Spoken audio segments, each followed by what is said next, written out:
उत्तराखंड विधानसभा का winter session 21 दिसंबर से शुरू हो सकता है। सत्र 3 दिवसीय होने की संभावनाएं अधिक मानी जा रही हैं। विधानसभा सचिवालय अभी से सत्र के मद्देनजर तैयारियों में जुट गया है। हालांकि सत्र कब से और कितने दिन का होगा, इसका फैसला अभी तक सरकार द्वारा नहीं लिया गया है। सत्र में अनुपूरक बजट भी पेश किया जा सकता है। इस बीच विधानसभा सचिवालय की ओर से आगामी सत्र के दौरान मंत्रियों के लिए प्रश्नों का उत्तर देने के लिए वार आवंटित कर दिए गए हैं। इस बारे में विधायकों को पत्र भेजे गए हैं। बता दें कि इसमें पिछला विधानसभा सत्र सिर्फ एक दिन का हुआ था, वह भी 23 सितंबर को प्रभारी सचिव विधानसभा मुकेश सिंघल ने सभी विधायकों को इसी संबंध में पत्र भेज दिए गए हैं। पत्र के अनुसार सत्र के दौरान सोमवार का दिन मुख्यमंत्री त्रिवेंद्र सिंह रावत और राज्य मंत्री रेखा आर्या के विभागों से संबंधित प्रश्नों के उत्तर देने के लिए निर्धारित किया गया है। मंगलवार को कैबिनेट मंत्री सतपाल महाराज व यशपाल आर्य, बुधवार को डॉक्टर हरक सिंह रावत व मदन कौशिक, गुरुवार को अरविंद पांडे व राज्य मंत्री डॉक्टर धन सिंह रावत और शुक्रवार को कैबिनेट मंत्री सुबोध उनियाल अपने विभागों से संबंधित प्रश्नों का उत्तर देंगे। पत्र के अनुसार जो विभाग व विषय किसी कैबिनेट मंत्री को आवंटित नहीं है, वे मुख्यमंत्री को आवंटित होंगे। देहरादून को मिल चुकी है उसकी पहली इलेक्ट्रिक बस। हफ्ते भर में शुरू हो जाएगा इस आकर्षक इलेक्ट्रिक बस का ट्रायल। अभी परिवहन विभाग में इसकी पंजीकरण की प्रक्रिया चल रही है। कुल 3 रूट पर बस का ट्रायल होगा और प्रदर्शन के आधार पर चरणवार कुल 30 बसें मंगाई जानी हैं। Dehradun smart city limited company के सीईओ डॉक्टर आशीष श्रीवास्तव के मुताबिक इलेक्ट्रिक बसों के लिए सरकार ने कोई धनराशि खर्च नहीं की है। पीपीपी मोड में देश की सबसे बड़ी ई बस कंपनी ओलेक्ट्रा ग्रीनटेक बसों का संचालन करेगी। बसों के संचालन के लिए कंपनी को 65 रुपए प्रति किलोमीटर भुगतान किया जाएगा। बसों से किराए के रूप में जो आय प्राप्त होगी वह स्मार्ट सिटी कंपनी को मिलेगा। हालांकि इस बस का किराया कितना होगा यह अभी निर्धारित नहीं है। जानकारी के अनुसार सभी प्रमुख बस स्टॉपेज पर बस का रूट बताने वाले इलेक्ट्रॉनिक डिस्प्ले बोर्ड लगा दिए गए हैं। बताया जा रहा है कि बसों में परिवहन निगम के चालक व परिचालक सेवाएं देंगे और परिवहन निगम को भी प्रति किलोमीटर की दर से भुगतान किया जाएगा। बस को एक बार चार्ज करने पर 150 किलोमीटर तक चलाया जा सकता है। इसमें 26 सीट हैं और दिव्यांग व्यक्तियों के लिए व्हील चेयर के साथ हाइड्रोलिक रैंप भी है। बस में ड्राइवर इंफॉर्मेशन सिस्टम के साथ emergency button, mobile charging system समेत कई सुविधाएं हैं।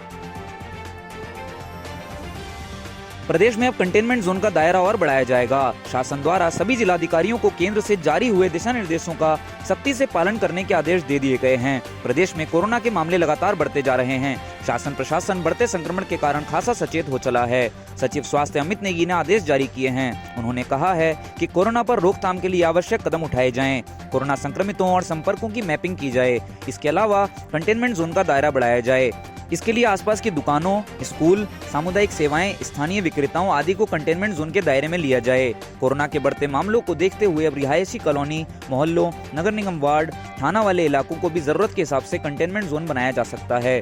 कोविड-19 संक्रमण के कंट्रोल के लिए पुलिस, स्थानीय संस्थाओं, रेजिडेंट वेलफेयर सोसाइटी और समाज सेवकों के सहयोग लिया जाएगा। कंटेनमेंट जोन में आने और जाने का मार्ग स्पष्ट रूप से चिन्हित किया जाए। यह सुनिश्चित किया जाए कि कंटेनमेंट जोन में दवा या स्वास्थ्य सेवाओं के अलावा स्थानीय निवासियों का आना जाना ना हो। घरों तक जरूरी सामान पहुंचाया जाए। इसके अलावा कोरोना के संदिग्ध व्यक्तियों की तुरंत जांच सुनिश्चित की जाए।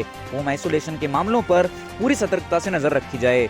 सभी सरकारी व निजी अस्पतालों में बिस्तरों की पर्याप्त व्यवस्था पर विशेष ध्यान दिया जाए। इसके अलावा स्वच्छता, मास्क पहनने और साबुन से हाथ धोने के मानकों का भी अनुपालन कराया जाए।